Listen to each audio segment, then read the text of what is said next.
సాధించడమే కాకుండా మనకి అత్యంత ప్రతిష్టాత్మకమైనటువంటి ట్రిపుల్ సీట్లు 18 సీట్లు ఒకే స్కూల్ నుంచి రావడం అనేటటువంటి చాలా గర్వంగా చెప్తున్నాను. ఇది ఏ ఒక్క స్కూల్ నుంచి 18 సీట్లు ఈ రోజు వరకు ఎక్కడా కూడా రాలేదు. రాష్ట్రంలో ఫస్ట్ టైం ఒకే స్కూల్ నుంచి 18 సీట్లు సాధించడం జరిగింది. అదేవిధంగా మనకి ఇంటర్మీడియట్ విద్యార్థులు 95 మంది విద్యార్థులు ఏపీఆర్ సెకండ్ ఇయర్ 95 మందికి 95 మంది కూడా పాస్ అయ్యి 100% ఉత్తీర్ణత మనం సాధించాం. అందులో కూడా మనం ఇంటర్మీడియట్ ఎంపీసీలో అందరూ మ్యాక్సిమం 990% అబౌవ్ సాధించారు. అందులో ఎంపీసీలో 974 మార్కులతో అన్నపు ప్రియ ప్రథమ స్థానంలో నిలిచింది, కళాశాల ప్రథమ స్థానంలో నిలిచింది. అన్నపు ప్రియ మన కాలేజ్ టాపర్గా నిలిచింది. అదేవిధంగా లంబా గ్రేసీ బైపీసీలో 966 మార్కులు తెచ్చుకొని ఈ కళాశాల టాపర్గానే కాకుండా జిల్లా స్థాయిలో కూడా తను షైనింగ్ స్టార్ అవార్డుకి ఎంపికై రీసెంట్గా షైనింగ్ స్టార్ అవార్డు అందుకుంది.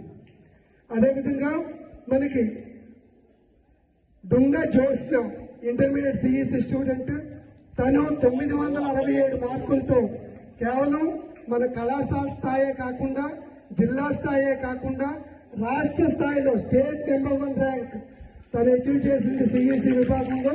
మొన్న రీసెంట్గా గౌరవ మన ఎడ్యుకేషన్ మినిస్టర్ నారా లోకేష్ గారి చేతుల మీదుగా అవార్డు తీసుకోవడం జరిగింది. అదేవిధంగా మొన్న జిల్లా స్థాయిలో కూడా షైనింగ్ స్టార్ అవార్డుకి తను ఎంపికైంది. అదేవిధంగా మన పాఠశాల కార్పొరేట్ కళాశాలకు ధీటుగా మన విద్యార్థులు చాలామంది ఎంసెట్ అదేవిధంగా పాలిసెట్ ఇటువంటి పరీక్షల్లో కూడా మంచి మంచి ర్యాంకులు సంపాదించారు. దానికి గొప్ప ఉదాహరణ దాదాపు ఒక 30 మంది బైపీసీలో ఉంటే అందులో 18 మంది విద్యార్థులు 15 మంది విద్యార్థులు 20,000 లోపు అంటే బిలో 20,000 ర్యాంక్ సంపాదించారు.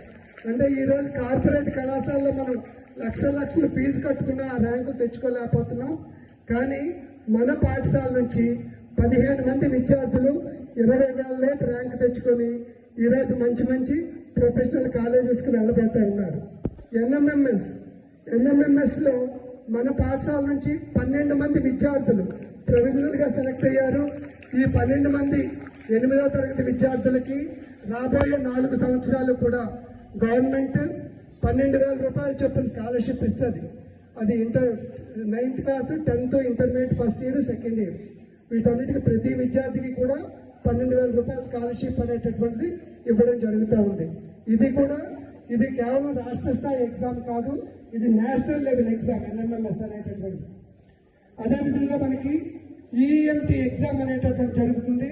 అందులో 7వ తరగతి విద్యార్థి గొల్లంగి మనోజ్ రాష్ట్ర స్థాయిలో 3rd ర్యాంక్ సంపాదించాడు.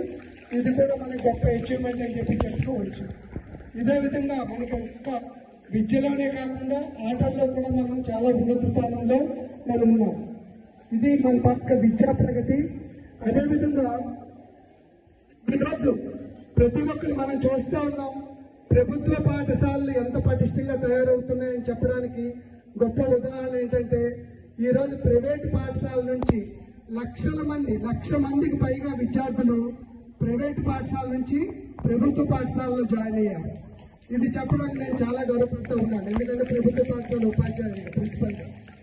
అయితే ఈరోజు చాలామంది ప్రభుత్వం ఎంత బాధ్యత తీసుకుంటుంది అంటే తల్లిదండ్రుల మీద వాళ్ళ బాధ్యతనంతా కూడా ప్రభుత్వం ఎంత బాధ్యత తీసుకుంటుంది అని చెప్పడానికి గొప్ప ఉదాహరణ ఏంటంటే సర్వేపల్లి రాధాకృష్ణ విద్యార్థి మిత్ర కిట్ ద్వారా ప్రతి ఒక్కరికి యూనిఫామ్ సరఫరా చేస్తున్నాం, ఫ్రీ బుక్స్ ఇస్తున్నాం, ఫ్రీ టెక్స్ట్ బుక్స్. అదేవిధంగా మీకు డొక్కా సీతమ్మ మధ్యాహ్న భోజన పథకం ద్వారా ప్రతి ఒక్కరికి కూడా పౌష్టికమైనటువంటి ఆహారం అరేంజ్ చేస్తున్నాం. తల్లికి వందనం అనేటటువంటి ప్రతి విద్యార్థికి ఇంట్లో ఎంతమంది ఉంటే అంతమందికి కూడా 15,000 రూపాయలు జమ చేయడం జరుగుతూ ఉంది. అదేవిధంగా స్కూల్ హెల్త్ ప్రోగ్రామ్స్ మేము కండక్ట్ చేస్తున్నాం.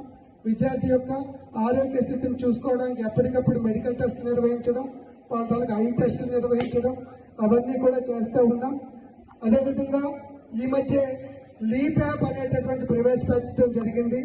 ఈరోజు మీరు ఇక్కడ వరకు రాకుండా అంటే మీకు విద్యార్థులను స్కూల్కి పంపిస్తున్నామా లేదా, స్కూల్కి అసలు చేరాడా లేదా అని తెలుసుకోవడం గురించి, విద్యార్థికి ఎన్ని మార్కులు వచ్చాయని తెలుసుకోవడం గురించి మీరు కేవలం స్కూల్కి వచ్చి టీచర్కో లేకపోతే క్లాస్ టీచర్కో ప్రిన్సిపల్కో ఫోన్ చేయాల్సినటువంటి అవసరం లేకుండా ఇంట్లో కూర్చొని లీప్ యాప్ ద్వారా కూడా మీరు మానిటర్ చేసుకోవచ్చు.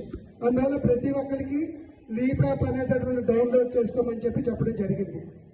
అలాగే మీకు ఇన్ఫ్రాస్ట్రక్చర్ డెవలప్మెంట్ అంటే స్కూల్లో ఉండేటటువంటి మౌలిక వసతులు ఏవైతే ఉన్నాయో అవన్నీ కూడా మేము ఏర్పాటు చేయడం జరిగింది. ఈరోజు డిజిటల్ తరగతులు అంటే ఇంటరాక్టివ్ ఫ్లాట్ ప్యానల్స్ ద్వారా మేము ప్రతి ఒక్కరికి క్లాసులు నిర్వహిస్తున్నాం. ల్యాబొరేటరీస్ మనకు ఉన్నాయి, లైబ్రరీ ఉంది. ఇవన్నీ కూడా మేము ఇవన్నీ ఉపయోగించి విద్యార్థుల యొక్క సర్వతోముఖాభివృద్ధికి మేము ఖచ్చితంగా తోడ్పడుతూ ఉన్నామని చెప్పడానికి నేను గర్వపడుతూ ఉన్నాను. అయితే ఈరోజు ఈ మెగా పీటీఎం యొక్క ఉద్దేశం ఏంటి? మెగా పీటీఎం యొక్క ఉద్దేశం ఏంటంటే ఈరోజు ఒక విద్యార్థి అంటే ఒక స్టూడెంట్ని మీరు స్కూల్కి పంపిస్తున్నారు అంటే స్టూడెంట్ తాలూకు ఓవరాల్ డెవలప్మెంట్ మీరు చూడాలి. ఓవరాల్ డెవలప్మెంట్ అంటే బాబును స్కూల్కి పంపించారు. పంపించిన తర్వాత వాడు బాగా చదువుతున్నాడా లేదా అని చెప్పేసి ఇవన్నీ తెలుసుకోవాలంటే 3 మూల స్తంభాలు కలిస్తేనే, ముగ్గురు కలిస్తేనే అది ఒక ట్రయాంగిల్ గా ఫామ్ అవుతుంది. అది 1 తల్లిదండ్రులు, 2 విద్యార్థులు, 3 ఉపాధ్యాయులు. వీళ్ళ ముగ్గురులో ఏ ఒక్కరు కానీ బ్రేక్ అయిందంటే అంటే ఏ ఒక్కరు నిర్లక్ష్యం చేసినా సరే విద్యార్థి యొక్క అభివృద్ధి ఆగిపోతుంది ఖచ్చితంగా. అంటే పేరెంట్స్ అందరూ ఏమనుకుంటున్నారు, చాలా మంది పేరెంట్స్ చూశాను, మా అబ్బాయిని మీ చేతుల్లో పెట్టేశామండి, మా పని అయిపోయింది, మంచి మార్కులు తేవాల్సిందిగా మేము కోరుతున్నామని మీరు చెప్తా ఉన్నారు. అది కాదు, ఖచ్చితంగా మీ తాలూకా ప్రభావం అంటే ఇక్కడ ఉండేటటువంటి విద్యార్థులు అందరూ 6వ తరగతి నుంచి ఇంటర్మీడియట్ వరకు చదువుతూ ఉన్నారు.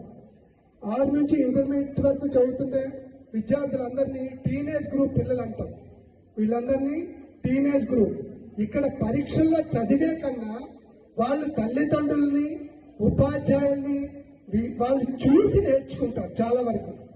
ఆ ప్రభావం అంటే పుస్తకాల్లో ఉండే నాలెడ్జ్ కన్నా వాళ్ళకి చూసి నేర్చుకునేటటువంటి ప్రభావం చాలా ఎక్కువగా ఉంటుంది.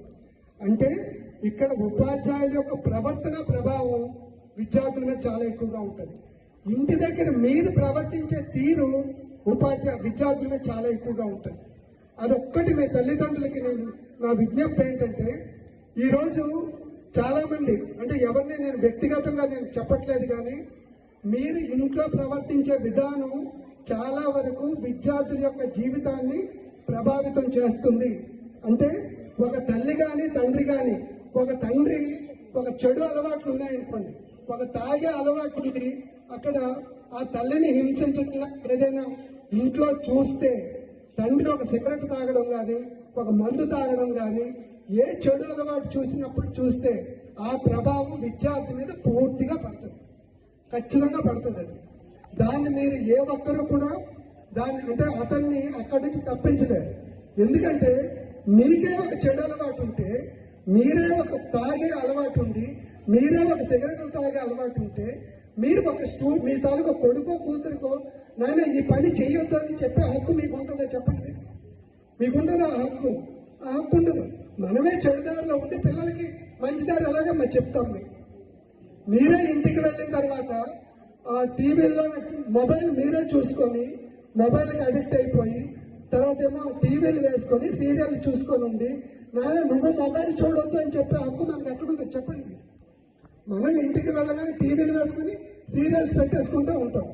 వాడు ఏం చేసినా వాడిని పట్టించుకోకుండా నా దగ్గరకు వచ్చి కంప్లైంట్ చేస్తూ ఉంటారు. మా వాడు చెడుదారిలో వెళ్ళిపోతున్నాడు, మొబైల్ పట్టుకొని వదలట్లేదు, టీవీ ముందు కూర్చుంటున్నాడు, స్కూల్కి ఆబ్సెంట్ అవుతున్నాడు. ఇక్కడికి వచ్చి చెప్తే ప్రయోజనం ఉంది. మీరు ఫస్ట్ ఇంటి దగ్గర కంట్రోల్ చేయాల్సినటువంటి బాధ్యత మీ మీద చాలా వరకు ఉంది. అదొక్కటి గుర్తుపెట్టుకోండి మీరు. తర్వాత చాలా మంది పేరెంట్స్ నాకు వచ్చి అడిగిన కంప్లైంట్ ఏంటంటే, సార్ మేము చదువుకోలేదు అని అంటున్నారు. చదువుకోలేదు అన్నప్పుడు కనీసం ఏం చెప్పారా మీకు ఇంట్లో, అక్కడ అంతా సౌకర్యంగా ఉందా లేదా అని అడగడానికి చదువు ఎందుకమ్మా? మీకు ఇంట్లో భోజనం సరిగ్గా పెట్టారా, తరగతి ఉపాధ్యాయులందరూ సక్రమంగా ప్రవర్తిస్తున్నారా, చదువు బాగా చెప్తున్నారా అని అడగడానికి చదువు ఎందుకు మీకు? మీరు అది అడగచ్చు కదా. అదొకటి గుర్తు, ఇంటికి రాగానే అదొకటి అడగండి. ఇంకోటి ఏం చేస్తున్నారంటే, ఈ రోజు నేను చూసాను చాలా మంది పేరెంట్స్ నా దగ్గరకు వచ్చి సంవత్సరానికి ఎప్పుడో ఒకసారి ఈ టీచర్స్ మీటింగ్ అవుతుంది, పీటీఎం అనేటటువంటి అవుతుంది. ఈ ఒక్కరోజు రావడానికి కూడా దాదాపు 10-15 మంది వచ్చి, సార్ నేను సంతకం పెట్టి వెళ్ళిపోతాను, నాకు బయట పని ఉంది అని చెప్పి వెళ్తున్నారు. అమ్మా, మీరు ఒక్క విషయం గుర్తుపెట్టుకోండి, మీరు ఎవరైతే కష్టపడుతున్నారో, మనం కష్టపడేదంతా కూడా విద్యార్థులు, మన తల పిల్లల గురించి మనం కష్టపడుతున్నాం. ఒక్క రోజు మీరు స్పేర్ చేయలేకపోతే అట్లా చెప్పండి. ఈ రోజు మీరు వచ్చి మాకు ఉపాధ్యాయులకు మాకు ఎప్పుడు భయం ఉంటుందంటే, మాకు కొంతమంది పేరెంట్స్ చూస్తే భయం. ఎందుకు భయం అంటే, నిత్యం మాతో ఫోన్లో మాట్లాడుతూ ఉంటారు, ప్రతి క్లాస్కి వెళ్తారు. సార్ మా అబ్బాయి అలా చదువుతున్నాడు, మా అబ్బాయికి ఇంగ్లీష్ అర్థం కావట్లేదట, తెలుగు అర్థం కావట్లేదట, మ్యాథ్స్ అర్థం కావట్లేదట, మీరు చెప్పించండి అని చెప్పి మాతో రెగ్యులర్గా వస్తూ ఉంటారు. మాకు అంటే ఈ పేరెంట్ వస్తున్నారు, మాకు అడుగుతారనే భయం మాలో ఉంటుంది. మేము వెంటనే ఉపాధ్యాయులు అలర్ట్ చేస్తాం, సో అండ్ సో పిల్లల్ని జాగ్రత్తగా చూసుకోండి అని చెప్తాం. కానీ అది చాలా మందిని నాకు అసలు పేరెంట్స్ నేను చూడలేదు. ఇక్కడ జాయిన్ చేసేస్తారు, జాయిన్ చేసేసిన తర్వాత అసలు పేరెంట్స్ ఎవరో కూడా నాకు తెలియదు. అలా మీరు వెళ్ళిపోతూ ఉన్నారు. Last at the end of the year result రాకపోతే మా వాడికి తక్కువ మార్కులు వచ్చేయండి, ఇప్పుడు ఏం చేయమంటారు, మేము చెప్తున్నా వినట్లేదు అని అంటారు. మా చేతులు కాలిన తర్వాత ఆకులు పట్టుకొని ఎటువంటి ప్రయోజనం లేదు. మీరు తల్లిదండ్రులుగా అప్పుడప్పుడు కనీసం ఫోన్ ద్వారా మీరు వచ్చి అడగండి, మాకు అడిగి ఇదిగోటి మా అబ్బాయి ఎలా చదువుతున్నాడు, కొంచెం జాగ్రత్తగా చూసుకోండి అని మీరు చెప్తూ ఉండండి. స్కూల్కి రెగ్యులర్గా వచ్చినప్పటికీ కూడా వచ్చాడా లేదని ఒకసారి క్రాస్ చెక్ చేసుకోండి. అలా చేసుకుంటే అప్పుడు మన ట్రయాంగిల్ అనేటటువంటి కరెక్ట్గా ఫామ్ అవుతుంది. అది అంటే ఒక ప్రిన్సిపల్గా నేను మీ పేరెంట్స్ అందరికీ కూడా విజ్ఞప్తి చేస్తూ ఉన్నాను. దాని తర్వాత చాలా దురదృష్టకరమైనటువంటి విషయం ఏంటంటే, ఇక్కడ మా ఉపాధ్యాయులందరూ కూడా ప్రతి ఒక్కరు అహర్నిశలో కష్టపడి మేమందరూ ప్రతి స్టూడెంట్ని రోజు రెగ్యులర్గా మేము మానిటర్ చేసుకుంటున్నాం. మానిటర్ చేసుకొని ప్రతి ఒక్కరికి కౌన్సిలింగ్ చేసుకొని 10th ఇంటర్మీడియట్ అయినంత వరకు చదివిస్తూ ఉన్నాం. వాళ్ళకి మంచి మార్కులు వస్తున్నాయి. ఇక్కడ నుంచి తీసుకెళ్తున్నారు. చాలా మంది బాల్య వివాహాలు చేసేస్తున్నారు. ఇంటర్మీడియట్ అవ్వంగానే తీసుకొని వెళ్ళిపోయి పెళ్లి చేసేస్తున్నారు. అమ్మ, నేను చెప్తున్నా, మన దగ్గర చదివే ప్రతి స్టూడెంట్కి టాలెంట్ ఉంది. ఒక్క 4-5 సంవత్సరాలు వాళ్ళకి టైం ఇవ్వండి. టైం 15-16 సంవత్సరాలు 18 సంవత్సరాలు దాటి వెంటనే మీరు పెళ్లి చేసి వాళ్ళ జీవితాన్ని నాశనం చేసేస్తున్నారు. దయచేసి నా విజ్ఞప్తి, వాళ్ళకి చదువుకునే వాళ్ళ కాళ్ళ మీద వాళ్ళు నిల్చున్న వరకు ఆగండి. దానివల్ల మీరు ఈరోజు బాల్య వివాహాలు చేస్తున్నారు. దానివల్ల ఎన్నో నష్టాలు ఉన్నాయి. ఒకటి, మీకు లీగల్గా నేను చెప్పట్లేదు, మెడికల్ పరంగా కూడా చాలా నష్టాలు ఉన్నాయి. అటు ఆ తల్లికి ప్రాబ్లం అవుతుంది, తర్వాత ఆ నెక్స్ట్ జనరేషన్ ఎవరైతే వస్తారో వాళ్ళందరికీ కూడా ప్రాబ్లం అవుతుంది. వాళ్ళు నిజంగా మన జీవితాన్ని ఎంజాయ్ చేయాల్సినటువంటి స్టేజ్ కాస్త కోల్పోతూ ఉన్నారు. 17-18 సంవత్సరాలకి పెళ్లి చేసేసి నా బాధ్యత తీరిపోయింది అని చెప్పి వదిలేస్తూ ఉన్నారు. ఇది ఒక్కటి మీరు ఒక్కసారి ఆలోచించండి. మన దగ్గర ఇంటర్మీడియట్ కంప్లీట్ చేశారు అంటే ఖచ్చితంగా వాళ్ళ కాళ్ళ మీద వాళ్ళు నిల్చునే టాలెంట్ వాళ్ళకు ఉన్నట్టు. మీరు వాళ్ళు కొంచెం ప్రోత్సహించండి. ఏదో ఒక ప్రొఫెషనల్ కోర్స్ ఎందులో పెట్టండి. పెట్టిన తర్వాత కొంత తగ్గించి కనీసం 20 సంవత్సరాలు వచ్చిన వరకు పెళ్లి చేయండి అని నా రిక్వెస్ట్.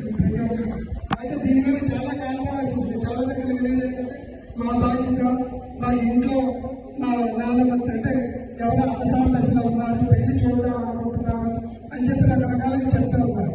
అది కాదు, జీవితాలు అయితే అల్టిమేట్ గా పోతా ఉన్నాయి.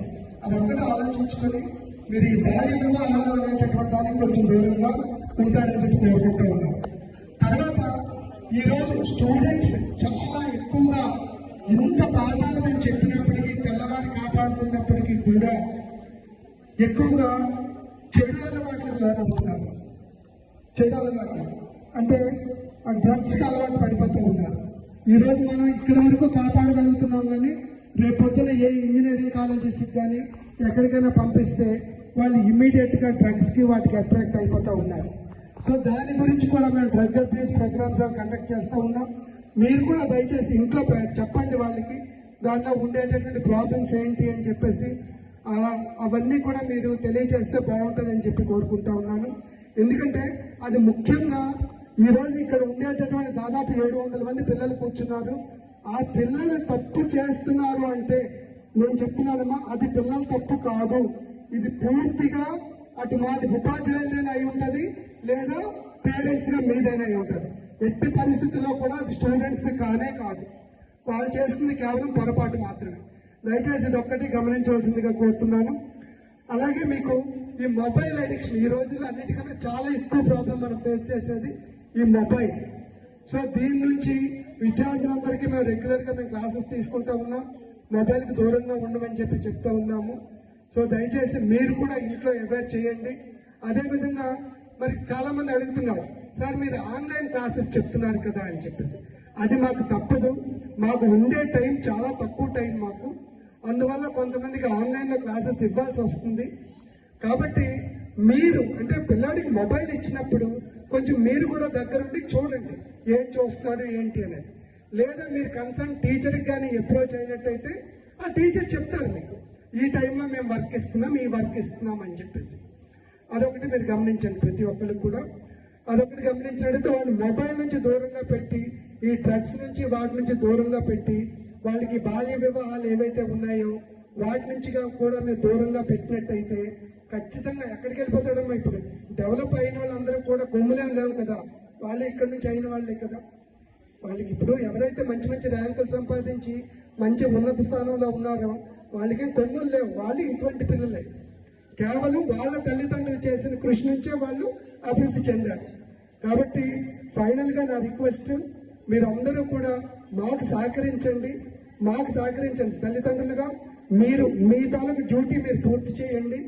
అదేవిధంగా మా డ్యూటీ మేము ఖచ్చితంగా పూర్తి చేస్తాం. మీకు ఎటువంటి లోటు ఉన్నా సరే నేను ఎంట్రన్స్ లోనే మొత్తం మా స్టాఫ్ తాలూకా ఫోటోలు అందరివి నెంబర్లు వేయడం జరిగింది. మీరు ఒక క్లిక్ చేసుకొని ఏ టీచర్కి ఫోన్ చేసినా సరే వాళ్ళు రెస్పాండ్ అవుతారు. వాళ్ళు ఎవరు రెస్పాండ్ అవ్వకపోతే నా నెంబరే మీ దగ్గర ఉంది, మీరు డైరెక్ట్ గా కాల్ చేయండి. మీకు ఎటువంటి సమస్య ఉన్నా ఎటువంటి ప్రాబ్లం ఉన్నా సరే మేము సార్ట్అవుట్ చేస్తాం.